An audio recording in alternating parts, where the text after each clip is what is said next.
Welcome to the Every Gym podcast. I'm Andy Brady, joined in studio today by our world-renowned pastor, Dr. Jim Thomas. How are you, sir? Hi, Andy Brady. How are you? I'm doing well. Good. And today we have our brand new discipleship pastor, Aaron Pardue. Aaron, welcome. How are you? Thank you. Doing well. Excellent. Excellent. Today we have a full boat.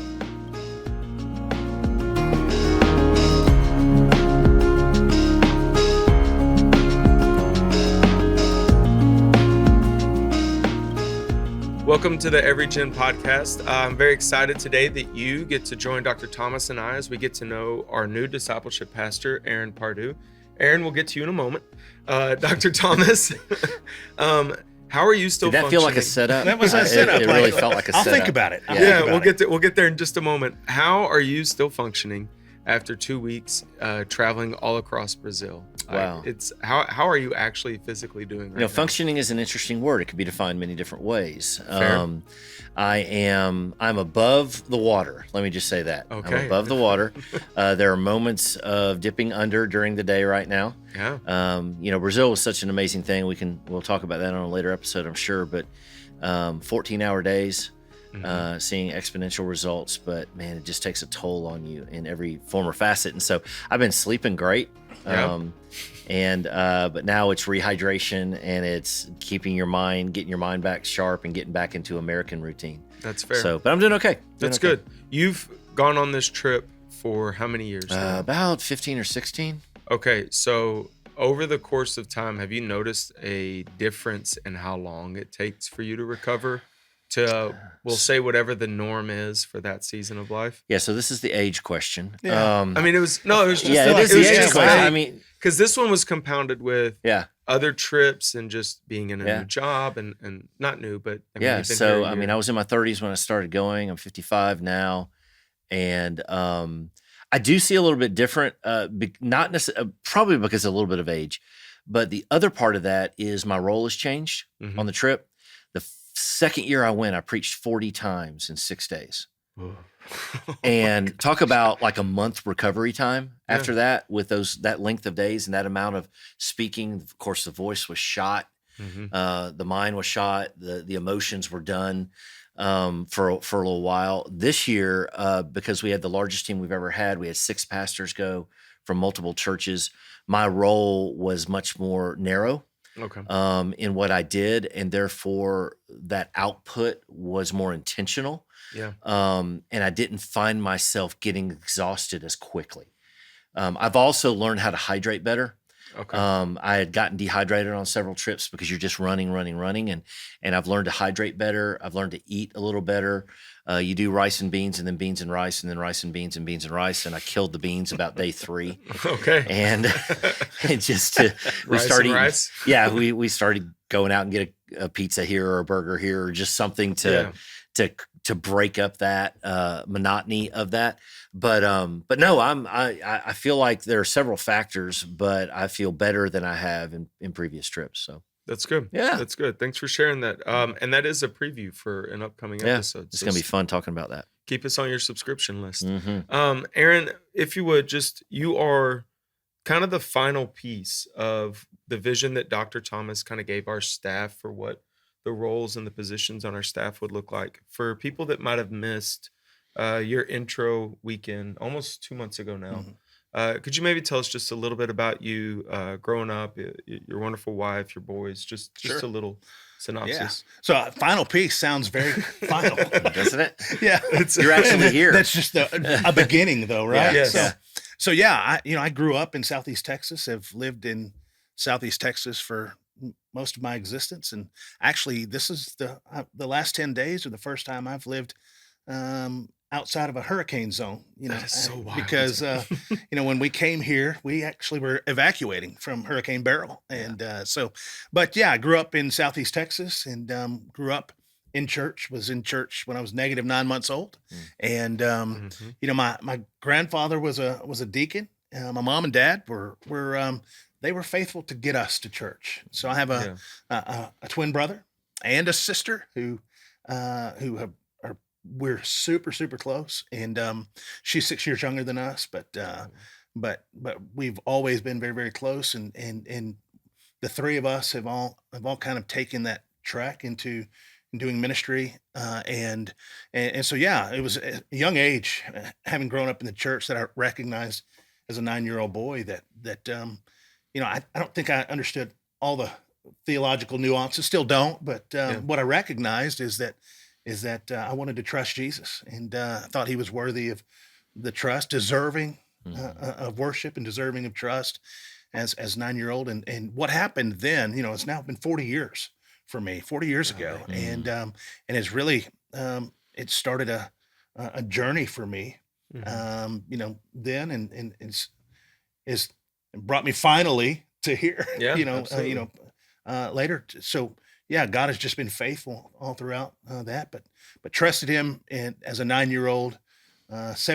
probably 17 years old, maybe even 16, really believed that there might be a calling in my life. The Lord has always put a passion in my heart for the church, Jesus first, but I love the church, and wanted to be a part of the church. Those who I admired were part of the church, and those who invested in me were part of the church. And so, after my senior year of high school, I was on the mission field in Alpine, Texas, and playing kickball with kids who did not speak English, and really felt like that was a start, like what I call my starting point of I'm supposed to be doing ministry with my life. That's awesome. I think I recognized I needed to be doing ministry, period, because I'm a follower of Jesus, right? Yeah. And but that's when I did that, and been seeking to follow him since then.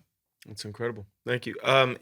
Anything you want to share just about maybe an overview of your family? Yeah. So you didn't move by yourself, but Yeah, no. Put everything on Front Street either. So married to my first wife, Becky. She's amazing, and she'll love that reference. She's been married to me for 25 years and knows that reference very well. Yeah. While you kind of laughed at it, she'd roll her eyes at that. We have the same things in my house. Yeah, it's amazing. 25 years, and I can't imagine being married to anyone else. I will say that about Becky. She's such a gift to me, and loves the Lord, and we've been blessed with 3 boys. One, AJ, who's 20, who's a theological student at Hardin-Simmons. Andrew just graduated in Angleton. Yeah. Just weeks before we came here, and he is now going as well to Hardin-Simmons in the fall, and he's going to study business management there. Okay. And then John is 11. He's single. And not looking that we know of, That's right. So new school though. Yeah, new school. Yeah, new opportunities. He's going to go to Hall Middle School where Becky will be teaching as well. Okay.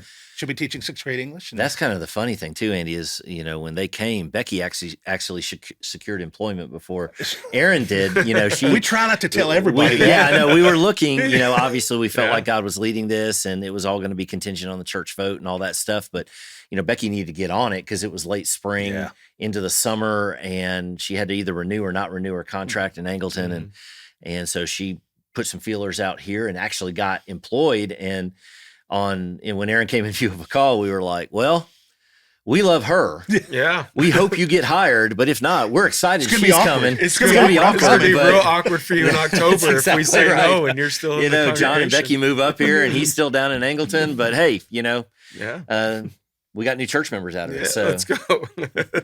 That's incredible.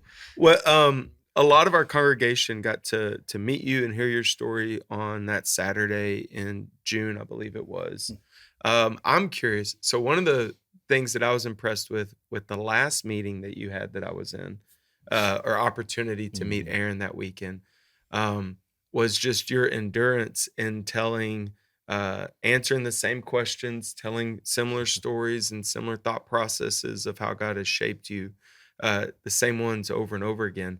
Roughly how many times that Saturday do you think you told the same, we'll say, basket full of stories? Not nearly as many times as I'll tell my dad jokes. So I'll tell those over and over and over and over and over. So, but no, I think 5 or 6 times. And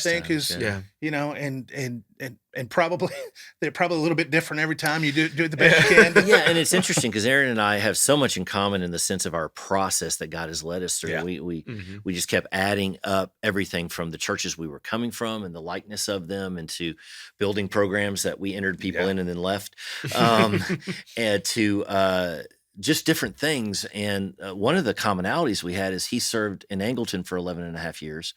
I served in Fayetteville for 11 and a half years. Yeah. So it had been over a decade that either of us had come in view of a call anywhere. Yeah. And you're a little rusty. Yeah, look, I'm just saying. I'm not a professional coming in view of a caller. That's right. That's exactly right. And so you Praise get, God. and by the end, you kind of like, I'm starting to get this down after about 6 times of sharing the same stories over and over. I could really interview for a good gig. And the good thing, and Aaron being a preacher as well as, and he's a good communicator, by the way, and our congregation will get to hear him soon. But the idea of editing as you go, and you've shared with a couple of people going, hey, I'm gonna change that around a little bit, because that didn't come out the way I wanted it to come out, or it wasn't as clean as I wanted it to. And so, even in the view of the call weekend, you get to refine, your ability to communicate, and he did a great job with that. And the critical thing for me, I don't know about you, Aaron, is the sincerity in every setting. Because by the end of that, I know when I came in view of a call, I spoke 6 hours on that Saturday to multiple groups. And a little different role with senior pastor, but 6 hours that day. And you get done with 4 or 5 and you're like, oh my goodness, this is a long day. And yet, that next person hasn't heard your story yet. Sure. Yeah. And I need to be authentic before them. And I think that's what I strive to be. Yeah. Anyway, whether it's the last person you speak to or the first person you speak to. That's right. My desire really is to be authentic, to be who I am, and not to be, I want to be a what you see is what you get guy. I really do. I mean, I don't want to be the guy who says something and then, when you're off a stage or when you're off and you're no longer speaking in front of someone, that they're like, man, that guy's totally different, off the stage than he is on the stage. I mean, to me, I think that's one of the things I was told in my first pastorate. I'd been there about 2 years, and a lady came up to me and she said, I really wish you'd stop with the jokes at the beginning of your sermon. And that really kind of affected me, because I was thinking, oh wow, she knows what she's talking about, so I should stop doing that. And then I realized and remembered something that John Bassanio had told us in one of our preacher board longtime classes. pastor, First Baptist Houston. Houston. He was one of my professors, and he challenged us to be ourselves. No matter what, you have to be yourself. And so you listen to great preachers, you listen to great preaching, and it's easy to try to emulate that. Yeah. But I'm not best at being John Bassanio. I'm not best at being Tony Evans. I'm not best at being another preacher. I'm best at being Aaron. And so that's what I try to do, is try to be authentically Aaron, and that's who I want to be. It's who God's created me to be. Yeah, absolutely. Yeah. Absolutely. Well, and speaking on you as the man, right? Because that's what I'm hearing is Did you call me the man? the Thank you, man, man. the singular man Appreciate it. of all the men. You are the man. You are the man, unless I'm talking to my other boss, which of all the men. I just realized that, Andy. You are the man. I just realized what's Dear happening audience, here. this is the day that Andy sits between his direct report and his direct report's direct report. Okay, so you, Aaron, Yes. the human, the disciple of Christ, what role has discipleship played in your life as a man and a believer? And I emphasize that because I don't want to reinforce the misconception that because we are hired holy hands, we somehow Jesus has us on a different discipleship plane. It's So good. And so you, Aaron, the man, the husband, the father, what role has discipleship played in Christ's involvement in your life? Yeah. So it's funny that you put it in that perspective, because I'm not sure that we always knew how to label it, just exactly like that, 30 years ago, like we would call that investment. Yeah. We'd call that investment discipleship, or we'd call this guy taking me out for lunch. Mm-hmm. We call that, oh, he's taking me to lunch. He's buying me lunch. Yeah. and Networking. networking. Yeah, there you And go. what was really happening was discipleship. So I think of my first pastor when I got into ministry. I mean, just the investment that he always made in me, always giving me a little more information, a little more information. And, I just thought he was trying to make me a better music minister and youth minister. And what I failed to realize is that he was bringing discipleship. And so I think about this in my pastor when I was growing up. Mhm. I admired him, Rick Irwin at Proctor Baptist Church. I admired him so much, and yet it was not just the preacher on the stage. Off the stage, he was always giving little nuggets, little nuggets. This is, Yeah. and so investment, yes, but it was discipleship. In that first pastor, I think about the men that God has placed in my life. I don't think I've had the privilege of having a man say, "I'm going to disciple you," Mm-hmm. and then that was my discipler for Mm-hmm. Yeah, for yeah. the last 20 years. Mm-hmm. But I think about the men, the Rick Irwins. I think about the Buddy Burns. I think about the Bobby Dagnalls, who invested in me and helped me to understand what it means to be a faithful believer. That's And good. and as a student pastor coming in, I did believe that student ministry is about the next event. Next Yeah. event. Okay, we've got to get this event. Mhm. And those men helped me to understand, no, really what's even more important than that is that you're a follower of Jesus. And so as a disciple, you're looking at, if you want I see it as a three-phase approach. It's someone who has trusted Jesus, Yeah. someone who's following Jesus, and someone who's on mission for Jesus. Mhm. Now, I think that those are they're not mutually exclusive. Yeah. Mhm. You know what I mean? Because Yeah. I think if someone has truly trusted Christ, then there's a result that happens Mhm. Yeah. out of that, is that they follow Jesus. And then it's not just about following Jesus, but that you're also on mission, for Yeah. Jesus. And that's the ministry context. And sometimes we erroneously believe that ministry context is for the hired hands. Yeah. It's for you and me, but ministry, man, it's about being the body of Christ in the church. And so some of that was whether I realized it or not, it was intentional, but I didn't know it was intentional. And Mhm. so, but it's continued like today. I'm really big on accountability. Okay. Accountability and the beauty, going back to my like brother and sister and wife. These are people who know me, Mhm. who understand, what it is to do ministry, Mhm. and are people who are not afraid to say, "Hey, Aaron, well, what are we doing here? Yeah. What are we doing here?" And especially, Adam is pastor in Lubbock. Sarah does worship in Clear Lake area. Becky, of course, as my wife, can always, be willing to hold me accountable. But I can call my brother, Mhm. and my sister, and they're the ones who are willing to tell me, Mhm. "No, I think you're looking at that wrong, man. Yeah. I Yeah. think you're looking at that wrong, and maybe you ought to think about it from this perspective." And we need people like that in our lives. And so, a Absolutely. long way to say, Yeah. my hope is that organizationally we can bring pieces that will Mhm. allow other folks to be able to experience the same kinds of discipleship, Mhm. investments, accountability, Well, that's good. that they need, to trust Jesus, follow Yeah. Jesus, and be Mhm. on mission for Jesus. That's good. I've been studying lately in Second Timothy, and yeah. for a message that I'm doing outside of Northside, um, looking at chapter 1, verses 1 through 14, and looking at the progression of Timothy's life in his relationship with his grandmother and with his mother, and then with the Apostle Paul, and Mhm. to see that legacy of faith and discipleship that started as a small boy. His dad was Yeah. a Greek. He Right. was a pagan, but the women in his life had spoken truth into his life, where he came to faith. And then as he grew up into a young man, he apprenticed with the Apostle Paul, who continued to not only help him grow in his faith, but affirm him in his faith as a man of sincerity and of genuine faith. Mhm. And now sending him out, I'm thinking of a text in First Corinthians where he sends them one of the promises, "I'm going to send Timothy to you," Paul says to Yeah. the church in Corinth. Yeah.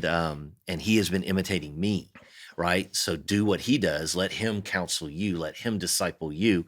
And this legacy of faith that is passed down. And I think what you said is so pertinent, Aaron, is it's not just coming to faith in Christ and then going on a mission trip, or coming to faith in Christ and attending church. Yeah. There's a biblical ethic that is tied to our salvation experience, because we become new Christians. We become new creations. Yeah. And when we become new creations live differently, right? And so this idea of living differently then is the Christ-centered life, this life that is Christocentric. Yeah. Yeah. I throw that out to you. But this idea that our lives look like Jesus, and that we are compelled, because of what we've experienced in Christ, to live that way, and not only do that, to impart that to other people. Absolutely. And one of the things I think we always need to remember with disciple making is disciple making doesn't stop with us. Yeah. Mm-hmm. It stops with the next person. But then if it doesn't stop with them, meaning they take it, it goes to the next person and goes to the next. And that's the multiplication factor in that. It is generational in nature, that we are helping people to walk with Jesus faithfully all the time. And that 2 Timothy text came to mind when you were talking. Well, and even I like the idea that when you think about Paul talking about Timothy, that we all need to be a Paul, Yeah. Mm-hmm. and we all need to be a Timothy. Yeah. You know, so even, you know, as pastors, we can't just always be the Paul. Right. I mean, we can't always be the Paul. We need to submit ourselves to being Timothy. Yeah. You know, and Absolutely. allow ourselves to be taught, and have someone else keep us accountable. Well, and that hold has us. to happen within the context of the body of Christ. Yes. It's not Lone Ranger type stuff out here. Never. No, because I mean, if you look at the Apostle Paul's life, even he had Barnabas, Mhm. who basically was his discipler, Yeah. right? But he was also held accountable at the church in Jerusalem by James and Peter and the rest of the apostles, and he would defer back to them, though he was this missionary church planter, network coordinator, if you will, Yeah. you know, with pastoral gifts. But Paul never planted himself in one place for too Right. long, right? 2 years, maybe 2.5 Mhm. years, 3 years at the max. But he was always held accountable in two places, really: Antioch, which was his home base, Yeah. and the church in Jerusalem, which was the founding church of Christianity, right? And so within the context of the freedom that he had to live for Jesus, there was still that point of accountability for Yeah. him. But that did not come just with one person. It was the body of Christ that he submitted to. And that's so important, I think, when we start to think that we can live for Jesus outside of the counsel and accountability of the body, we've missed it biblically. Bible never And- speaks about. Yeah. Never speaks about Never. Lone Ranger mentality. Never. Never. I mean, it's always life together. That's right. That's why don't forsake the assembling with others. That's right. So not just so you can be counted present at church. That's right. You know, but we preachers, we love that now, right? It's a good application. We've ordered some more gold stars. Yeah, you I know? love it. But So- it's so that there can be that accountability, so Yeah. that there can be that fellowship and that mentorship. Well, and the sharpening and Yeah. you know, and you even think about the account of Peter and Paul, you know, in Asia Minor, I think, in Galatia maybe, where Peter won't eat with, or is eating with the Gentiles, and then the Jews show up and he won't eat with the Gentiles anymore, and then Paul comes up and goes, "Hey, Bubba," Yeah. Yeah. that was my translation. Yeah. But hey, Bubba, what are you Cephas. doing? What's up? What are you? Absolutely. What are you doing? My guy. Yeah, My God. My guy. We you Yo, stop, Peter. we You have a stop being the consistency man. problem You here. stop being the man. Stop being the man.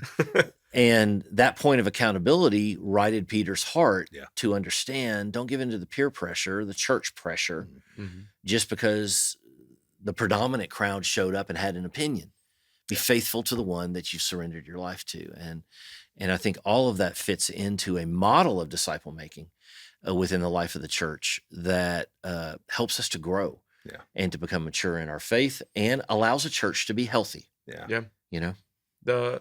Well, let me ask you this, Dr. Thomas, because Aaron fills a role that was almost unheard of in the American church 25 years ago. Yeah, maybe even less than that. Yeah, and I mean, like, I personally, I think I first started seeing it maybe the late 2000s. But as you got here a year ago, and you kind of began to, I'm sure you did before that with others, but I became aware of a vision of, hey, there's an office that's going to be filled by a discipleship pastor. What are some of the elements of this role that perhaps if somebody's been a regular church member and active for 60 years. Mhm.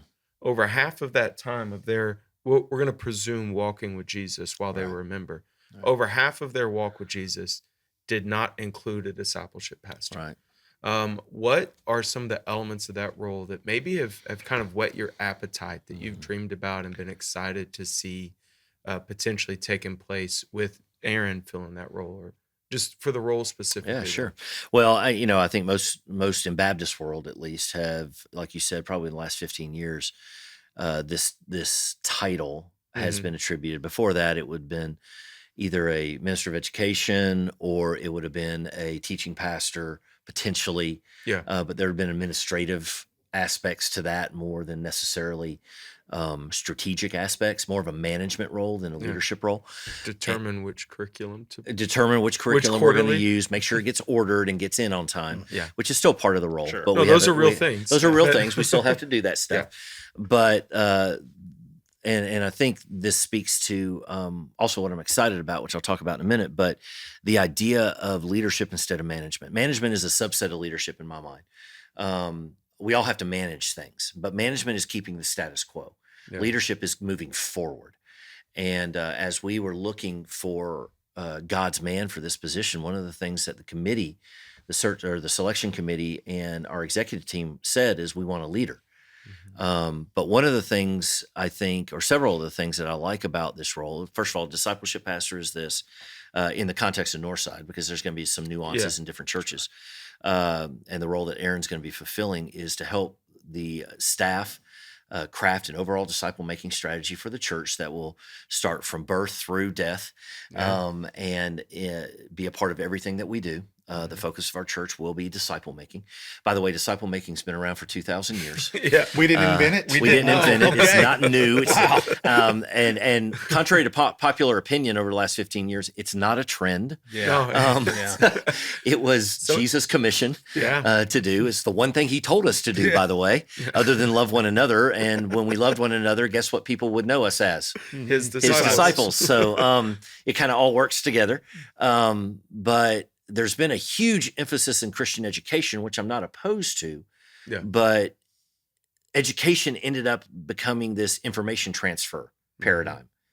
And as I think we've said before, Andy, information doesn't necessarily lead to transformation. Correct. And therefore, the goal of discipleship and disciple making is the transformation of the person more and more throughout the rest of their life into the character of Christ, as well as the actions of Christ. And if that's the case, as Paul said in Colossians 1, to present everyone mature, right? Yeah. If that's the case, then we need strategy to get us there. And the thing I like about a discipleship pastor position is that Aaron, in our case, is going to help our executive team, our adult team, and all of our staff craft a strategy to help people grow to maturity in faith. That's cool. The other thing that I like about Aaron's role is he is going to have a direct hands-on ministry to our adult Bible study ministries here. And whether that be on Sunday morning, Wednesday nights, or other times, as he supervises our adult team, which you're a part of, Yes, sir. and helping to make sure that we're all still pointed in the right direction. Yeah. Sometimes when you have a church our size, when we have ministries with the breadth that we have, we can kind of start going off in all different directions, right? Aaron's going to be that compass that points us back to our core values, our vision statement, our mission statement, and the idea of making disciples who make disciples. And so that excites me about the position. I think many people may not understand, because most of us in Baptist world growing up in programmatic driven churches. Yeah. In fact, we launched a discipleship strategy at the previous church I was in, and I had a guy come up to me and goes, "What time does that start?" Yeah. and I said, "What do you mean?" He goes, "When's that discipleship thing?" And I said, "Were you in church today?" And he said, "Yeah." I said, "You're in it, Yeah, but what time is it? Right now?" He said, "No, when does it start?" I was like, "You're still thinking programs. Yeah. Programs aren't bad, but programs aren't the end. Yeah. When you craft strategy, programs are the means to the end. It's how we get to our goal." Yeah. Which makes programs expendable, by the way, if they don't help lead you to your goal. That's right. Right. Absolutely. And so the thing I love about this position and the nuance of this position is it's going to help keep the goal in front of us. and always remind us, are we making disciples in this venue?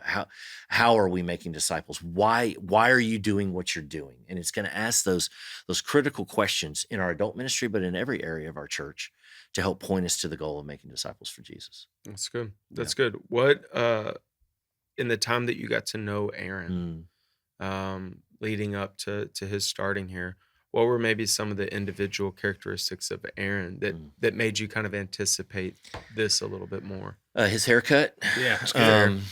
He's a good-looking man. I am the odd one out. Same to you, brother. And we can take care of that. Yeah, we'll fix that. Could we do it on the podcast? We could do that on the podcast. That maybe that awesome. would be a pay-for podcast. That's Feels right. Pay like per view. Pay for you. we can fund missions to Brazil for next year. Direct report, right? That's correct. Yes, sir. No, some of the things I really loved about Aaron as a hire, as a potential employee, and as a potential partner in the gospel here. First of all, obviously, spiritual gift of sarcasm. That we have a lot in common, and he fits our team well. That's one of the things that I think in hiring in churches that we look for, competency and character, and character is a non-negotiable. If you don't have Christian character, we're not hiring you. Competency can be built upon. Yeah. So, but there needs to be at least a foundation at an executive team level, like Aaron is on our executive team. Needs to be a higher level of competency. Yeah. We're not going to start from scratch. What is a disciple? He comes in with a definition of his own, so that raises the bar some. But chemistry is so important, and if you're not matching the chemistry of a potential pastor on our staff to the chemistry of our team and of our church, it's going to be a rough road to hoe. And I felt like Aaron really fit us well. Yeah. Personality wise, gifting wise, he fills some gaps that some of us don't have, which is always a benefit. He's a team player. He's looking to be a team player. I think a couple of other things that just kind of solidified it, obviously prayer and the Lord's leadership through all that. Aaron's a theologian, and when I'm talking about needing a leader, not just a manager, I need a leader who can manage, but I need a leader, right, on our team.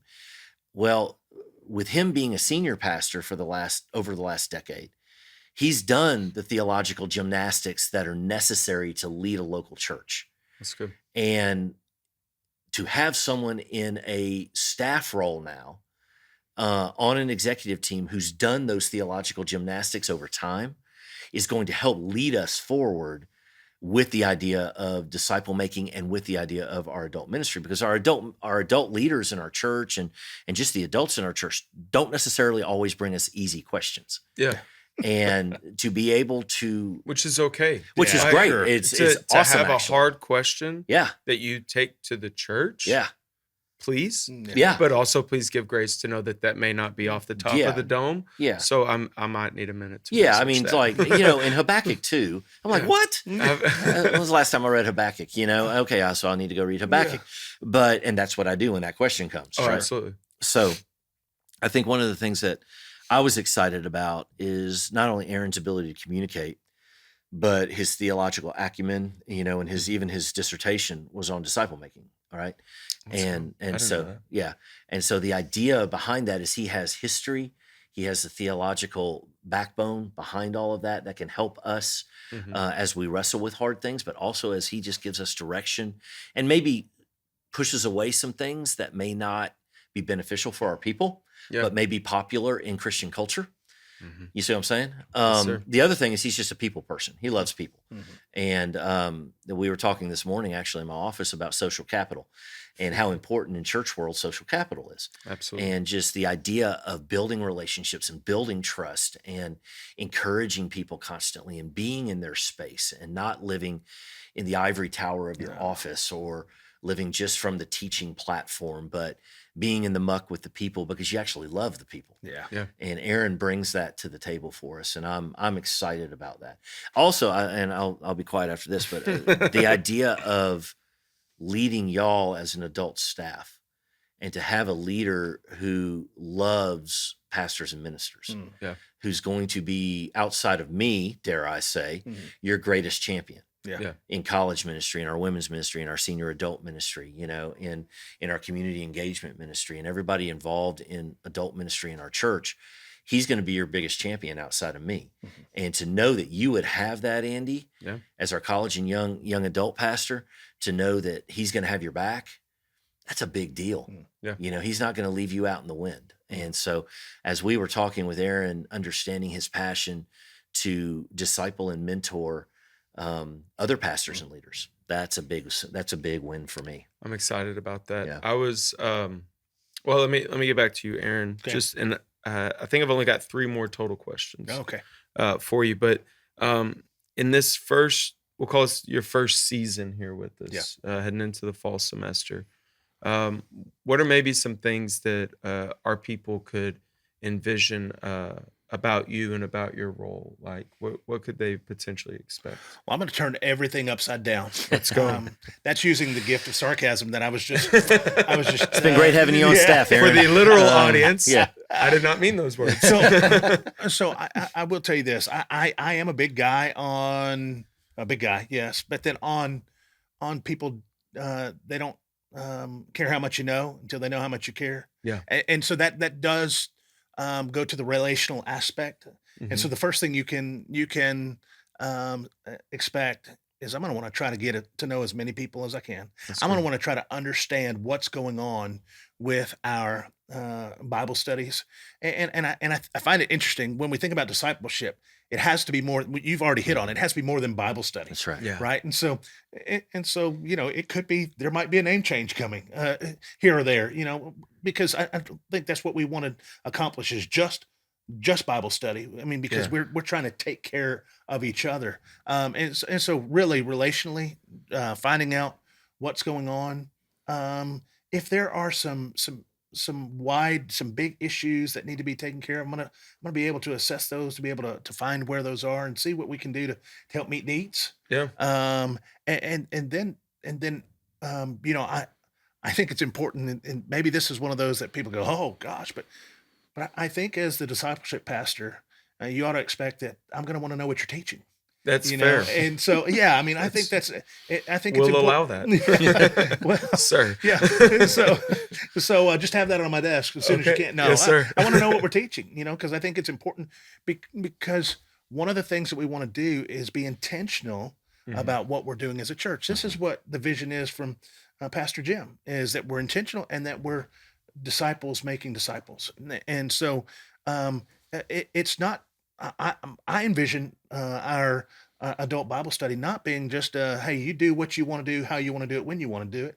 No, it's if I'm big on accountability as a person, I'm also big on accountability as a group of persons, group of people. And so it's not so that I can consistent. say X. Yeah. No, it's just so that we can bring accountability to the table. And I believe firmly that when we're all accountable to one another in this, that it can be very helpful in the discipleship strategy, right? Yeah. When does it start? It's already started. Yeah. I'm not bringing discipleship to Northside. Absolutely. It's already started. And to be fair, Pastor Jim didn't bring discipleship to Northside. There's some discipleship happening.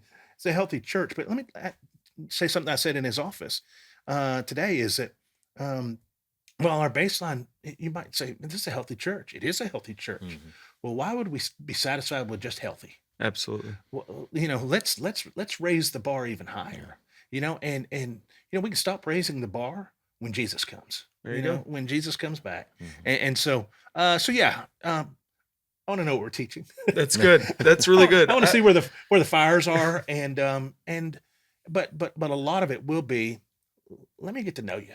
Okay. Let's talk about what's happening in your, we'll call them Bible studies for now. What's happening in your Bible study right now, and how can I come alongside and help you and be an encouragement to you, and then my hope is that as we, not just me, as we see, hey, we've got to make some changes that will help us align to the discipleship strategy that the vision that Pastor Jim is bringing, and as we understand this, and as we look at what our core values are. Are they lining up with our core values? Then we together can make the decision. Yeah. Hey, we need to make some changes here. Let's go. So I'm in. Yeah, and I think the word Aaron and I were talking again earlier in my office today, as of this recording, and one of the thoughts that came to mind around all this is alignment. Yeah. That the reason that we want to know, Aaron would want to know what's being taught theologically, practically, is because we want to align with the vision. Yeah. We want to align and be like-minded, going the same direction. And I think once that alignment happens, it does breed not only health, it breeds momentum. Mhm. Yeah. And we see all of a sudden groups growing because everybody's on the same page. Yeah. And we're all going together, right? And, churches have a tendency to be a little disjointed Mhm. in trying to reach something together, and everybody has their own passions, and I understand that, and but it's when you start to go back to Scripture, you see Jesus has called us to a certain amount of things that are seem to be priorities for him, Yeah. right? And we need to overemphasize those Jesus priorities Mhm. within the life of the local church and pursue those with everything that we are. Yes. And that's where the like-mindedness comes in, even if we disagree on things. And churches are always going to. Baptists are known for disagreeing on things. Absolutely. But in the end, we need to be like-minded about the things of Jesus and align ourselves toward his mission, and then be busy about that. That's good. You know, That's good. I keep thinking of so a guy that trained me for over a decade is the one that shared this illustration with me. If you have a group of people in a canoe, no one's going to be able to intentionally row in the opposite direction because the other people in the canoe will reject them. It's too obvious. And same thing with an organization. But if someone in the canoe is rowing at a slightly altered angle, but in the same general direction, the others in the canoe are not necessarily going to notice it in the moment. that's right. And being a former algebra teacher, this is just talking about slope. Mm. If your slope is close to one another, in general, we're both moving in the same direction. But over time, one, our efforts are not efficient because we're actually fighting against each other, not realizing it. You're slightly 3 degrees to the right, and I'm slightly 3 degrees to the left. That's just generic directions, not an indication of anything.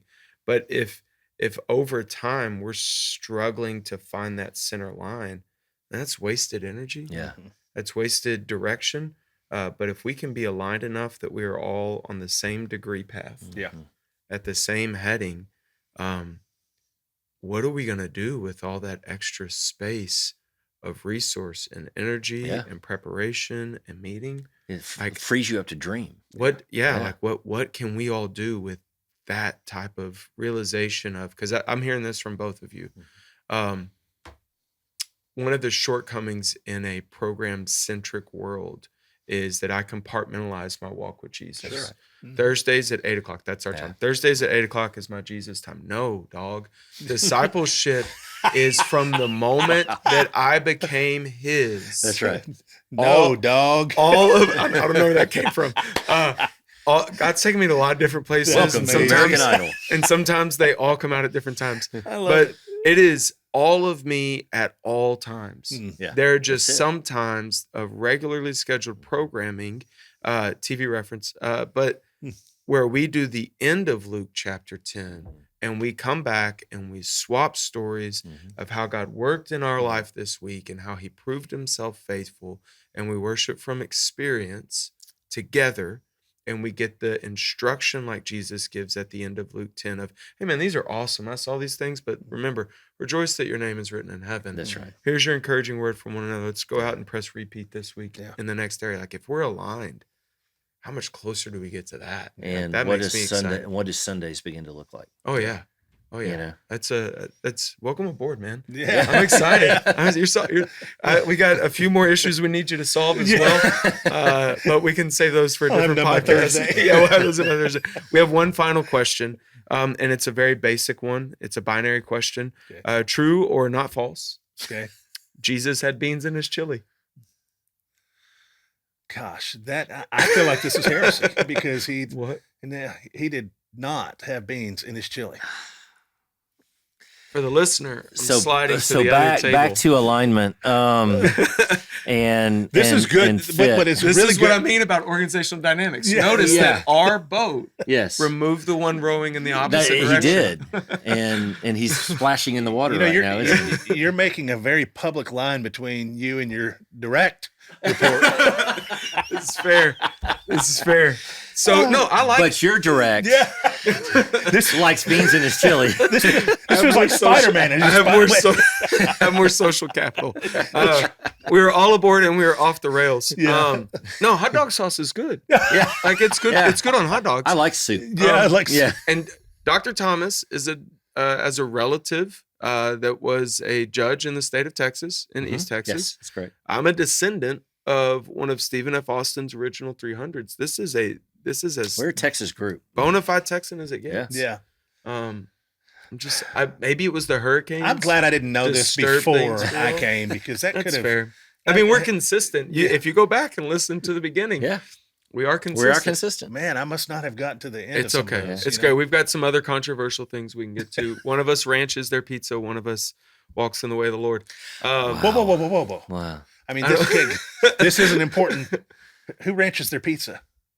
I do. Come sit over here, brother. Ranch Yeah. your pizza. Oh, yeah, is, man. Oh God, it's great. No, It's okay. beautiful. It's okay. amazing. We've And got what- all sorts What do you of do? You just don't have. He's just Parmesan, an extra side of marinara. Like let's eat our pizza as Christ and the other Romans eat their pizza.